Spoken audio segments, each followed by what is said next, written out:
1절부터 20절까지. 너희는 자기를 위하여 우상을 만들지 말지니 조각한 것이나 주상을 세우지 말며 너희 땅에 조각한 석상을 세우고 그에게 경배하지 말라. 나는 너희의 하나님 여호와이니라. 너희는 내 안식일을 지키며 내 성소를 경외하라. 나는 여호와이니라. 너희가 내 규례와 계명을 준행하면 내가 너희에게 철 따라 비를 주리니 땅은 그 산물을 내고 밭의 나무는 열매를 맺으리라.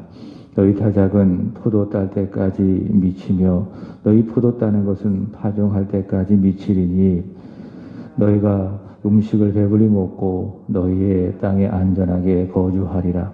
내가 그 땅에 평화를 줄 것인즉 너희가 누울 때에 너희를 두렵게 할 자가 없을 것이며 내가 사나운 짐승을 그 땅에서 제할 것이요 칼이 너희의 땅에 두루 행하지 아니할 것이며 너희의 원수들을 쫓으리니 그들이 너희 앞에서 칼에 엎드러질 것이라.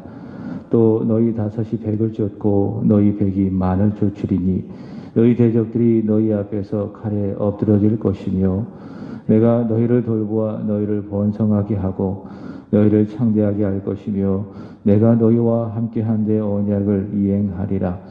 너희는 오래도 어떤 묵은 곡식을 먹다가 새 곡식으로 말미암아 묵은 곡식을 치우게 될 것이며 내가 내 성막을 너희 중에 세우리니 내 마음이 너희를 싫어하지 아니할 것이며 나는 너희 중에 행하여 너희의 하나님이 되고 너희는 내 백성이 될 것이니라. 나는 너희를 애굽 땅에서 인도하여 내어 그들에게 종된 것을 면하게 한 너희 하나님 여호와이니라. 내가 너희의 멍에에 빗장을 부수고 너희를 바로 서서 걷게 하였느니라. 그러나 너희가 내게 청종하지 아니하여 이 모든 명령을 준행하지 아니하며 내 규례를 멸시하며 마음에 내 법도를 싫어하여 내 모든 계명을 준행하지 아니하며 내 언약을 배반할진대 내가 이같이 너희에게 행하리니 곧 내가 너희에게 놀라운 재앙을 내려 폐병과 열병으로 눈이 어둡고 생명이 쇠약하게 할 것이요 너희가 파종한 것은 헛되리니 너희의 대적이 그것을 먹을 것임이며 내가 너희를 치리니 너희가 너희의 대적에게 패할 것이요 너희를 미워하는 자가 너희를 다스릴 것이며 너희를 쫓는 자가 없어도 도망하리라. 또 만일 너희가 그렇게까지 되어도 내게 청종하지 아니하면 너희의 죄로 말미암아 내가 너희를 7배나 더 징벌하리라. 내가 너희의 세력으로 말미암은 교만을 꺾고 너희의 하늘을 철과 같게 하며 너희 땅을 롯과 같게 하리니 너희의 수고가 헛될지라 땅은 그 산물을 내지 아니하고 땅의 나무는 그 열매를 맺지 아니하리라. 아멘. 오늘 읽으실 말씀은 레위기 26장, 시편 33편, 전도서 9장, 그리고 디도서 1장입니다. 오늘 말씀의 주제는 청종입니다. 청종. 자, 읽으실 시편 33편으로 한번 가보도록 하겠습니다. 레위기 26장은 이따가 갈 수 있도록 쉽게 접어두시고요. 33편에 보면 하나님의 말씀의 능력을 전하고 있습니다. 6절의 말씀을 보시면 이런 말씀이 있습니다. 여호와의 말씀으로 하늘이 지음이 되었으며 그 만상을 그의 입기운으로 이루었도다. 이렇게 말씀하고 있습니다. 하나님의 말씀, 그 말씀이 능력이 얼마나 큰지 말씀에 의해서 한 번에 하늘이 창조되었다. 그리고 그 입기운, 입에서 한 번 내는 그 기운, 그래서 입기운이라고 이야기하는데 하나님의 그 입기운으로 만상이라고 하는 것은 하늘의 별을 말합니다. 하늘의 별을 만드셨다. 하나님의 말씀으로 하늘이 지음이 되었고 하나님의 입에서 나오는 그 입기운으로 말미암아 하늘의 별이 창조되었다. 이렇게 말씀의 능력을 전하고 있습니다. 또 시편 33편 19절의 말씀을 보시면은 그가 말씀하심에 이루어졌다. 명령하심에 견고히 섰도다. 이렇게 전하고 있습니다. 자, 그렇기 때문에 이 하나님의 말씀, 이 말씀에 능력이 있는데 이 말씀을 인간이 잘 듣고 그대로 행하는 자, 그 사람이 누굽니까? 청종하는 자죠. 말씀을 잘 듣고 그대로 행하는 사람, 그 사람이 청종하는 사람, 그 사람에게 바로 복이 있고요. 근데 이렇게 하나님의 말씀을 잘 듣고 청종하는 그 사람을 시편 33편에는 경외하는 자라 그렇게 말하고 있습니다. 청종하는 자, 곧 그는 여호와 하나님을 경외하는 자라고 이야기하는데 하나님은 그렇게 청종하는 자, 경외하는 자를 어떻게 하시는가? 18절 보시면은 여호와는 그를 경외하는 자, 곧 그의 인자하심을 바라는 자를 살피자. 하나님은 청종하는 자를 첫 번째로 살펴주신다라는 겁니다. 그러니까 뭐가 부족한 것이 없는지, 어디가 아픈지 이게 살펴주는 것 아니겠습니까?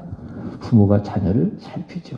세심하게 돌보고 살피죠. 그게 살피는 겁니다. 하나님은 청종하는 자를 세심하게 그의 사랑으로 그의 자비로 살펴주신다. 그리고 19절의 말씀을 보시면 그들의 영혼을 사망에서 건지시고 그들이 굶주릴 때에 그들을 살려주신다라는 겁니다. 하나님은 청종하는 자를 반드시 복을 주신다. 구원하시고 또 그들의 영혼을 살려주신다. 그들의 삶을 하나님께서 책임져 주신다. 이렇게 말씀하고 있습니다. 하나님께서 청종하는 자에게 주시는 이런 축복을 말씀하고 있죠. 자, 레위기 26장으로 한번 가보시면 26장은요 여호와의 말씀에 청종하라 그것을 전하고 있습니다. 전능하신 하나님께서 말씀하시면은 그대로 듣고 그대로 순종하는 것, 이것이 청종입니다. 이 청종을 다른 말로 말한다면 순종이라고 말할 수 있을 것이고 또 이해가 되지 않을 때에도 그대로 행하는 것을 복종이라고 이야기할 수 있고 또는 준행이라고 이야기할 수 있을 것이고, 자, 본문 14절의 말씀을 보시면은 그 순종, 복종, 준행 이걸 뭐라고 이야기하죠? 청종이라고 이야기합니다. 하나님 말씀하신 것을 잘 듣고 그대로 쫓아 행하는 것, 이것이 바로 청종이다라는 겁니다. 하나님께서 말씀하실 때에 내 생각을 더하지도 않는 거예요. 또 하나님의 생각을 내 생각의 기준으로 해서 빼지도 않는 겁니다. 말씀하시면은 그대로 잘 듣고 그대로 순수하게 행하는 것, 이것이 무엇이다? 이것이 바로 청종이다라는 겁니다. 본문 3절의 말씀을 보시면은 이렇게 말씀합니다. 너희가 내 규례와 계명을 준행하면, 다시 말해 하나님의 말씀에 청종하라. 하나님의 말씀에 청종하라. 이런 말씀입니다. 자, 청종해야 될 하나님의 말씀은 무엇인가? 자, 이 출애굽기와 지금까지 읽었던 레위기를 본다면은 크게는요, 이스라엘 자손들이 청종해야 될 하나님의 말씀은 출애굽기 20장에 있는 10계명이에요. 1계명부터 4계명까지 하나님을 사랑하는 거죠. 그리고 5계명부터 그 다음에 10계명까지는 하나님의 사랑을 기초로 해서 내 이웃을 내 몸처럼 사랑하는 겁니다. 10계명을 잘 듣고 그대로 행하는 것이다. 그 다음에 출애굽기 21장부터 23장까지 하나님께서 명령하신 규례, 여러 계명들이 있잖아요. 실생활 속에서 어떻게 하나님의 백성으로서 살아야 할 것인가라고 하는 그 계명들이고요. 또 지금까지 레위기를 통해서 기록된 이 성막 안에서 이스라엘 자손들이 지켜야 될 그런 규례들, 또 생활 속에서 구체적으로 지켜야 될 하나님의 말씀들, 이런 것들을 잘 듣고 그대로 지켜 행하라라는 겁니다. 자, 적게는 그들이 청종해야 될 하나님의 말씀은 무엇인가? 자, 본문 1절과 2절에 나와 있죠. 자, 세 가지로 요약할 수가 있습니다. 첫 번째로는 우상을 숭배하지 말아라. 1절, 너희는 자기를 위하여 우상을 만들지 말지니 조각한 것이나 주상을 세우지 말며 너희 땅에 조각한 석상을 세우지 말고 그에게 경배하지 말아라. 하나님의 백성이 경배할 대상은 오직 단 한 분입니다. 누굽니까? 그들의 하나님, 여호와 하나님. 근데 너희가 그 하나님 경배하는 것을 떠나서 우상을 만들어서 너희를 위하여 우상을 경배하지 말아라. 우상 숭배하지 말아라. 자, 두 번째는 뭡니까? 2절 말씀을 보시면은 너희는 내 안식일을 지키며 안식일을 지킨다는 것은 무슨 의미입니까? 말씀을 드렸잖아요. 하나님 안으로 들어가는 겁니다. 그래서 나는 나로 살아가는 것이 아니라 하나님으로 삽니다. 라고 하는 믿음의 고백, 그게 뭡니까? 이것이 바로 안식일이다. 안식일을 지키고, 그 다음에 세 번째로는 성소, 이게 성막이죠. 성막, 성소, 무엇을 상징합니까? 하나님의 임재를 상징합니다. 하나님의 함께 하심, 이 성소를 경외하라. 그러니까 성소를 경외하라 라고 하는 것은 곧 하나님을 경외하는 것을 의미하는 겁니다. 자, 그래서 이스라엘 자손들이 청종해야 될 하나님의 말씀은 첫 번째 우상을 숭배를 금지하는 것이요, 두 번째로는 안식일을 준수하는 것이요, 세 번째로는 성소 하나님을 경외하는 것인데, 간단하게 말한다면 이거예요. 너 자신을 위해서 너 자신으로 살아가지 말고. 왜 그렇습니까? 이게 죄입니다. 이게 교만입니다.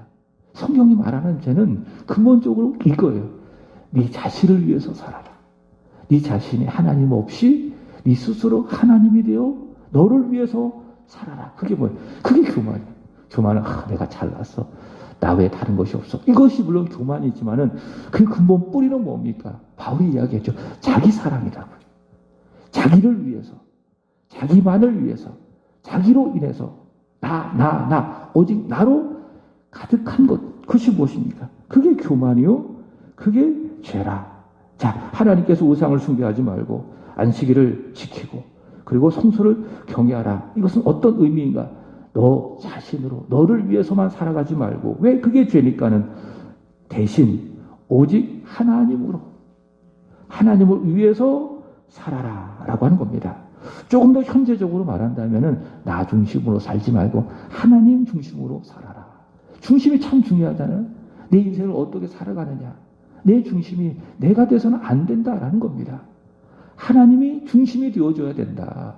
조금 더 구체적으로 말한다면 하나님 중심으로 살고, 그 다음에 성경 중심으로 살고, 그 다음에 교회 중심으로 살고, 더 나아가 예배 중심으로 살아라 라는 겁니다. 이것이 바로 우상을 금지하고 안식일을 지키고 성소를 경외하라고 하는 하나님의 말씀의 본뜻이다 라고 하는 겁니다. 여러분, 내 삶의 중심이 오직 하나님이 되기를 주의 이름으로 축복합니다.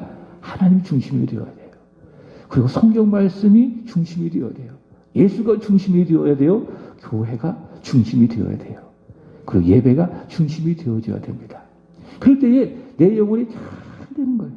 그러니까 내 중심이 내가 아니라 세상이 아니라 하나님이 될 때에, 교회가 될 때에, 예배가 될 때에, 성적이 될 때에 내 영혼이 잘 된다. 그럼 범사도 잘 되고 영과 육도 강건하게 되어지고, 그게 형통입니다. 그게 축복의 삶이 되는 것입니다. 다시 3절 보시면은 하나님께서 너희가 내 규례, 내 계명, 말씀드렸던 것처럼 이런 말씀들을 잘 준행하면, 다시 말해 청종하면 하나님께서 복을 주신다. 그 약속이 13절까지 나와 있는 거죠.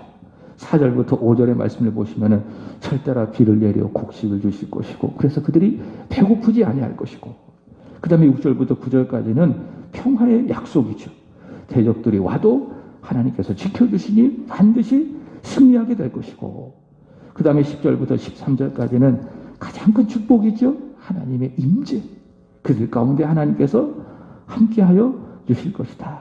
26절 보시면은 12절 보시면 나는 너희 중에 행하여 하나님께서 너희 가운데 함께 행할 것이다. 그들과 함께 걷고 그들과 함께 호흡하고 하나님이 보시는 것을 그들로 보게 되어주고, 이게 가장 큰 축복, 임마누엘의 축복 아니겠습니까? 자, 하나님은 청종하는 사람, 그 사람에게 반드시 어떻게 하신다? 복을 주신다. 시편 33편에 말씀했던 것처럼 하나님께서는 그들에게 살펴주시고 그들을 잘 살펴주시고 그들의 영혼을 사망에서 건지시고 그들을 살려주시는 것처럼 하나님은 청종하는 자에게 반드시 복을 주신다라고 하는 것을 먼저 말씀하고 있습니다. 지난주 우리가 믿음에 대해서 말씀을 들었을 때 히브리서 11장 6절 이런 말씀이 있죠. 믿음이 없이는 하나님을 기쁘시게 하지 못하나니 하나님께 나아가는 자는 반드시 그가 계신 것과 그 다음 말씀이 중요해요. 자기를 찾는 자에게 무엇을 주신다? 상을 주신다. 그것을 믿어야 할지니라. 하나님께서는 믿음으로 살아가는 사람에게 무엇을 주신다고요? 상을 주신다.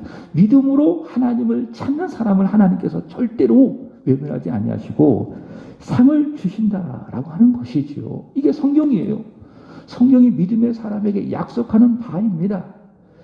복을 받기 위해서, 상을 받기 위해서 믿는 게 아니에요. 복 받기 위해서 청정하는 것은 아니에요. 복이 목적이 아니에요. 그러나 성경을 쭉 읽다가 보면 시편 33편도 그렇고 오늘 레위기 26장도 그렇고 또 히브리서 11장 6장도 그렇고 하나님은요. 믿음으로 살아가는 사람, 하나님의 말씀에 청종하는 사람, 잘 듣고 그대로 지켜 행하는 사람을 하나님께서 절대로 외면하지 아니하시고 반드시 상을 주신다라는 것을 약속하고 있다라는 거예요. 자, 반대로 생각해 보세요. 14절 보시면은 누가 있습니까? 청종하지 않는 사람이 있죠. 청정을 못하는 게 아닙니다. 성경은 분명히 이야기합니다. 14절. 그러나 너희가 내게 뭐하지 아니하며 청종하지 아니하며 이 모든 명령을 준행하지 아니하며 못하는 게 아니죠. 뭐 하는 거예요? 안 하는 거예요. 청정을 못하는 것이 아니라 의도적으로 할 수 있는데 안 하는 것입니다. 순종도 마찬가지예요. 못하는 게 아니에요. 뭡니까? 안 하는 겁니다. 예배 못 드렸어요. 못 드린 게 아닙니다. 다 따지고 보면 드릴 마음이 없는 거고 그래서 안 하는 겁니다. 기도하는 것도 마찬가지예요. 나 기도 못해요? 안 해요. 할 수 있어요. 하나님의 영이 그 속에 있는데 하나님의 자녀인데 영접하는 자, 그 이름을 믿는 자들에게는 자녀가 되는 권세를 주셨으니 하나님의 백성이 받은 자녀의 권세의 가장 큰 것이 무엇입니까? 아버지께 구하는 기도의 권세예요. 기도의 권세가 다 있어요. 기도를 못해요? 아니에요. 기도를 못하는 게 아니라 뭡니까? 안 하는 겁니다. 신앙생활은요 못할 수가 없어요. 성령께서 함께 하시는데 주가 나의 손을 꼭 붙들고 가시는데 못할 게 뭐가 있어요? 바울이 이야기했잖아요. 능력 주시는 자 안에서 내가 모든 것을 할 수 있느니라. 예수 안에 있다면 다 할 수 있어요? 없어요? 있어요. 못할 수가 없어요. 근데 못한다? 아니죠. 안 하는 겁니다. 청정도 같습니다. 못하는 게 아니라 안 하는 것이고. 자, 적극적으로 15절 말씀을 보시면은 너희가 내 규례를 뭐 하는 거예요? 멸시하고 마음의 법도를 싫어하고 내 모든 계명을 준행하지 아니하고 내 언약을 뭐예요? 배반하는 것입니다. 자, 이렇게 청정하지 않는 사람 16절 이하에 보면 하나님께서 어떻게 하신다? 벌을 주신다. 자, 그 벌이 읽진 않았지만은 39절까지 나와 있는데요. 그게 질병이고 가뭄이고 또 배고픔 기근이요 또 여러 들짐승들의 공격이요 또 그 땅에서 일어나게 되어질 전쟁이라 할 수 있을 것입니다. 이 모든 규례들은요 가나안 땅에서 그들이 지켜야 될 그런 말씀들이고 그 말씀에 청종했을 때 주실 복과 그리고 청종하지 아니하였을 때에 불순종했을 때에 주실 벌에 대해서 말씀하고 있는 내용이 레위기 26장입니다. 자, 하나님께서요 이렇게 청종하지 않을 때에 주시는 벌. 청종하면 하나님께서 상을 주신 거죠. 그러나 청종하지 아니하면 하나님께서 벌을 주시는데 아주 구체적으로 이 벌에 대해서 하나님께서 말씀하시는 목적이 있습니다. 목적이 있습니다. 왜 하나님께서 이런 벌을 아주 구체적으로 이 39절까지 쭉 말씀하실까라는 겁니다. 정말 하나님께서요 이스라엘 자손들이 청종하지 않으니까는 정말 마음에 안 들고 막 미워가지고 그래서 정말 아주 망해버리기를 바라는 그런 마음으로 하나님께서 이런 말씀을 하셨을까? 그렇지 않죠. 하나님 그들을 정말 사랑하시죠. 사랑하시죠. 그럼에도 불구하고 청종하지 않을 때에 왜 그들이 받게 되어질 이런 벌들을 아주 소상하게 말씀하시는 것인가? 아주 자세하게 말씀을 하시는 것인가? 왜 이런 말씀을 하실까요? 사랑하기 때문에 말씀하는 거예요. 사랑하기 때문에. 사랑하기 때문에 너희가 청종하지 않냐면 이런 벌을 줄 거다. 그러니 결국 너희는 하나님의 말씀에 청종해라 라고 하는 것입니다. 자, 이렇게 말씀할 수 있겠죠. 부모가 있는데 자녀가 말을 너무 안 듣습니다. 근데 잘하는 것에 대해서는 이게 합당한 상을 줘야 되겠죠. 근데 못하는 것에 대해서는 어떡합니까? 경고하는 거예요. 야, 너 그렇게 하면은 너 용돈 끊을 거야. 우리 찬영이한테 그럴 경우가 많이 있어요. 용돈 깎는다. 여러 가지로 협박성 발언들을 종종 한대. 왜? 애가 너무 말을 안 들으니까. 왜 그렇게 경고하는 겁니까? 용돈 깎을 거야. 너 게임 못하게 할 거야. 너 핸드폰 뺏을 거야. 왜 그러는 겁니까? 말 안 들으니까. 부모의 말에 청종하지 아니하니까는 부모는 그런 경고를 하는 거예요. 그런 벌을 통해서 경고를 하는 거예요. 왜 그렇게 정말 그렇게 되기를 바라는 마음으로 그럴까요? 아니죠. 더 주고 싶죠. 더 해주고 싶죠. 그게 부모의 마음이니까. 근데 안 하니까는 그런 경고를 통해서 그렇게 사랑을 표현하는 거예요. 여기서도 마찬가지입니다. 하나님께서 14절부터 39절까지 그들이 받게 되어질 어떻게 보면 끔찍해요. 정말 무서워요. 야, 하나님 그들을 망하길 원하는 진심일까라는 것이 느껴질 정도입니다. 그러나 하나님께서 이런 벌을 이스라엘 백성들에게 말씀하시는 것은 무엇입니까? 그들이 정말 이런 벌을 받기를 바라는 것이 아니라 궁극적으로는 그들을 사랑하시기 때문에 그들이 청종하기를 바라는 마음으로 하나님께서 이런 벌을 말씀하고 계신다라는 겁니다. 자, 그러므로 이렇게 이야기할 수 있죠. 3절부터 13절까지 하나님께서 청종할 때에 주시는 상도 하나님의 사랑이요. 동시에 14절부터 39절까지 그들이 청종하지 아니할 때 하나님의 말씀을 배반하고 하나님의 언약을 싫어하고 하나님의 말씀을 멀리할 때에 하나님께서 그들에게 경고하시는 이런 저주의 말씀들, 이 벌에 대한 말씀도 무엇입니까? 그 백성을 향한 하나님의 진심이요 하나님의 사랑이라 그렇게 말씀할 수 있습니다. 그래서 상 줘도 하나님 감사합니다. 청종해서 상을 받아도 감사합니다. 그렇게 고백할 수 있고요. 반대로 그들이 청종하지 않을 때에 그들이 징계받고 고통받고 또 어려움을 당할 때도 어떻게 고백할 수 있습니까? 하나님 감사합니다. 우리가 청종하지 아니하여서 이런 벌을 받았네요. 이제 형이 살짝 차리고 하나님의 말씀을 잘 듣고 청종하겠습니다. 이렇게 고백해야 되겠죠. 그게 믿음이에요. 전도서 9장의 말씀을 보면 우리가 하나님의 말씀에 청종해야 될 이유를 말씀하고 있습니다. 전도서 9장 1절 이따가 한번 보세요. 모두가 다 선인들이나 악인들이나 그리고 이 모든 세상은 다 하나님 손바닥 안에 있기 때문에 하나님 손 안에 있기 때문에 사람은 하나님의 말씀에 청종해야 되는 것입니다. 그만큼 사람이 연약한 존재라는 거죠. 마치 자기가 이 세상을 다 가지고 있는 것처럼 푸틴이 마치 이 세상을 자기 뜻대로 좌지우지하는 것처럼 대단한 권력과 힘을 갖고 있는 존재처럼 보이지만은 그러나 그렇지 않다. 다 어떤 존재입니까? 어떤 권력자든 어떤 세상이든지 간에 다 하나님의 주권 아래 있어요. 하나님의 손 안에 있습니다. 그렇기 때문에 사람은 자신의 주권자 되신 하나님의 말씀에 청종해야 되는 겁니다. 자, 그것을 알고 하나님의 말씀에 청종하는 사람, 그게 뭡니까? 그게 지혜죠. 나는 하나님 손 안에 있습니다. 내 인생은 내 것이 아니라 하나님의 것입니다. 사람의 마음으로 계획하지만 그 발걸음은 하나님 인도해 주십니다.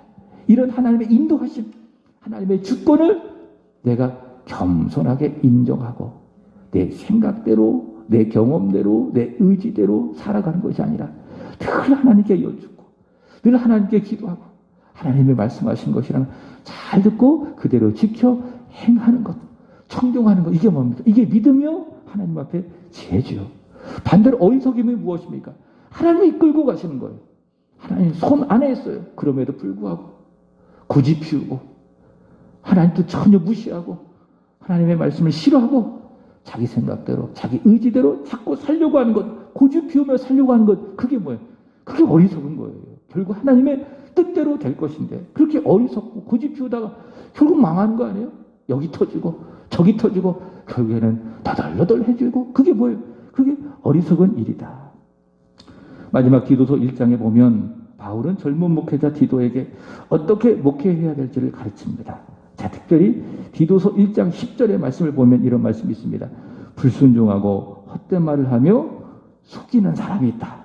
불순종하고 헛된 말을 하고 그 다음에 누군가를 속이는 사람이 있다. 어떤 존재예요? 청종하지 않는 존재입니다. 청종하지 않는 사람입니다.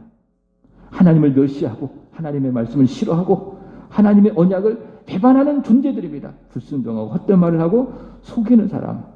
바울은 뭐라고 이야기합니까? 디도서 1장 10절 막아라. 그들의 입을 아예 막아버려라. 이렇게 경고하고 있어요. 불순종하고 헛된 말을 하고 속이는 사람의 입을 막아버려라. 이렇게 말씀하고 있습니다. 그래서 목회는 뭐냐? 불순종을 소멸시키는 거예요. 성도들이 오면은 말씀을 전하고 위에서 기도해주고 함께 찬양을 통해서 결국에는 우리 안에 하나님을 멸시하고 불순종하고 헛된 말을 하고 자꾸 이런 마음들을 뭐 하는 거예요? 자꾸 소멸시키는 게 목회예요. 그래서 우리가 왜 기도하는가 하면은 물론 받기 위해서 기도하지만 다른 한편으로는 비우기 위해서도 기도하는 거예요. 내 안에 불순종의 죄, 청종하지 않냐고 자꾸 내 경험으로 살려고 하는 이게 교만이고 죄 아닌 겁니까? 이걸 자꾸 소멸시키기 위해서 자꾸 비워내기 위해서 하는 게 뭐예요? 그게 기도예요. 그 기도를 많이 하는 사람은 자꾸 자기 죄들을 비워내는 거예요. 그리고 하나님으로 채워지는 거예요. 그것이 바로 기도다. 바로 분명히 이야기합니다. 불순종하고 헛된 말을 하고 속이는 자들의 입을 막아라. 그게 목회다. 그래서 결국 설교라고 하는 것도 뭡니까? 불순종을 다 소멸시키는 거예요. 청종하지 아니하는 귀를 활짝 열어가지고 귀를 활짝 열게 해가지고 눈을 활짝 뜨게 해가지고 결국에 하나님의 말씀을 잘 듣고 그대로 지켜 행하게 만드는 건 그게 설교입니다. 그래서 설교를 들으면은 그 마음이 활짝 열리는 거죠. 그리고 내가 순종해야 되지. 내가 그동안 청종하지 않았네. 한번 자기 자신을 돌아보고 청종하는 자로 변해야 되는 거예요. 그게 말씀을 잘 듣는 자의 모습이다라는 겁니다. 말씀을 마칩니다. 여러분 청종하게 되기를 바랍니다. 하나님의 말씀을 잘 듣고 그 다음에 그대로 지켜 행하십시오. 이게 청종입니다. 하나님 청종하는 자를 외면하지 아니하십니다. 시편 33편의 말씀처럼 청종하는 사람을 세심하게 하나님께서는 뭐하시고 살펴주시고 그 영혼을 구원하시고 그리고 죽음에서 그를 살려주실 줄로 믿습니다. 청종하는 자